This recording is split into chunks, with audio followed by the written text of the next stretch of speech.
And history proves that in a little bit of time, Ja Morant is going to make a mistake that involves an iPhone camera or some form of a smartphone camera, a blicky, a friend that doesn't give a crap about his life.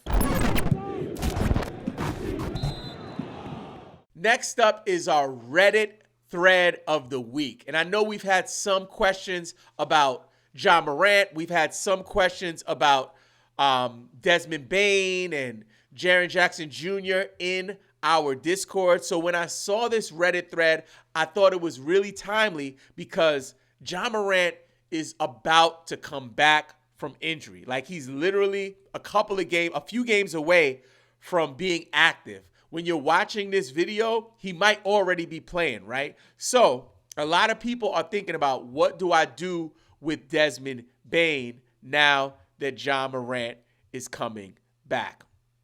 So this Reddit thread started by my man Alkek Paris, ALQPRIRH. He says, Desmond Bane when Ja returns. And then he unpacks it a little bit, and I'll show you what he says. He says, how are we thinking Desmond Bane will fare when Morant comes back in a few weeks, a.k.a. Ja Morant? I don't believe he said that, yo. How are we thinking Desmond Bane will fare when Morant comes back in a few weeks? He's been doing great thus far as the Grizzlies' main offensive scorer. Will he continue performing well once Ja comes back and spaces out the floor, perhaps getting more open looks as defenses target Ja? Or will Ja coming back take a hit on Bane's scoring and production? This is my first year doing fantasy. How was Bane last year with Ja in points, cat leagues? Should I be looking to sell high or hold rest of season? I love this one. I love this one. And before I actually respond to this one, we're gonna take a look to see what some of the other Redditors said about this question. So the first person is Boner Gaines. Ayo. Boner Gaines in a 12-team 10-cat league. He says he is still going to be there.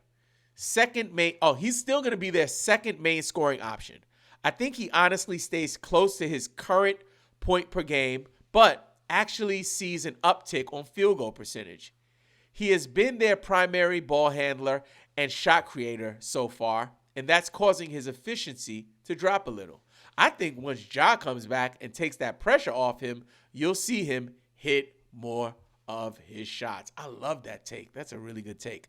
Next up, this is from J Yeet BVG. He says, he'll get better with Ja when Ja returns. He'll get better when Ja returns. Short, sweet. Love it. This one is Fred like Freddy. He says, I think he falls back a little bit, but he's still going to make you happy. He's still going to make you happy? What in the heck? He's a baller.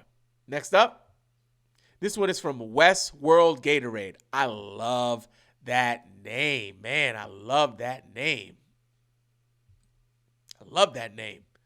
This one is from Westworld Gatorade. He says, points go down, efficiency goes up. Secondary stats may increase a bit since he's not expending as much energy on scoring. That is a very insightful take. So, let me give you my take. So, Desmond Bane has been absolutely cooking with hot grease. Like, he has been Walla Banini. Like, Walla Banini good. Like, really putting up crazy numbers. I think he dropped his career high recently, like 49 points. Come on, man. Like, he is a valuable fantasy basketball option. Points leagues, category leagues, roto leagues, sleeper lock-in mode leagues, sleeper game pick leagues. I see you, right? So, if you have him on your roster, to answer the question, should you hold? Should you sell high? Listen, I'm holding Desmond Bane. I would hold Desmond Bane. And here's why. Where you drafted him, you are not getting the performance that you pay for. You're getting a whole lot more. There's a huge return on the investment that you made where you drafted him. Right? So, when Ja comes back, will he take a hit? Probably. Depending on your format, it might be more or less. Right?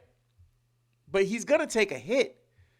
Just statistically, off of the numbers, he's going to take a hit. A guy who averages 25, 26, 27 points a game is coming back to the team. But that doesn't mean he's going to be bum juice. He's not going to stink of hot dog water. He's not going to be that bad. So I wouldn't go trying to trade, let me get rid of him quick. I would hold. Now, there is an exception.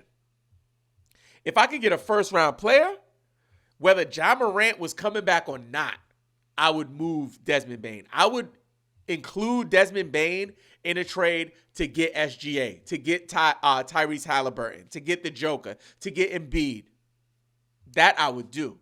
I would let him be the centerpiece of the trade, and then I'll bring like a top 70, top 80 guy and throw him in the deal and see if I could make that work. But overall, Desmond Bane, in most settings, I would just hold and see what happens, because the thing that people are not talking about with Ja Morant, a.k.a. Ja Morant, like, oh my God, I don't believe I said that.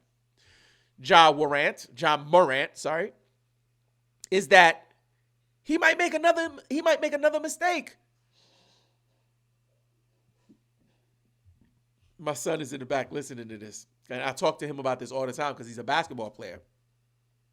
And this is for all of the young players out there, right? If you play fantasy, you might play basketball, and you might believe and think and dream that one day you'll play in the NBA.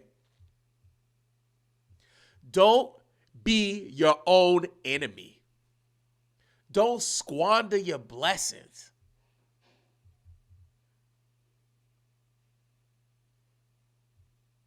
Ja Morant has already, this is not even the first time, y'all. He's done this on multiple occasions, and I want the young brother to win. And I'm praying for Ja Morant to make the right decision.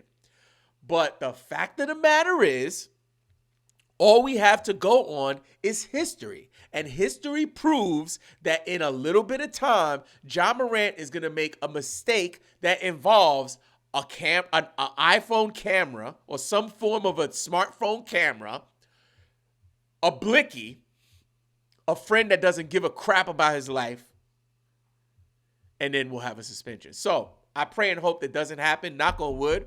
I would never wish that on anyone, and I hope. But I'm saying, as a fantasy manager, I'm not about to go trade away Desmond Bane because I think Ja Morant is going to be coming back. He might come back, but he might not stay.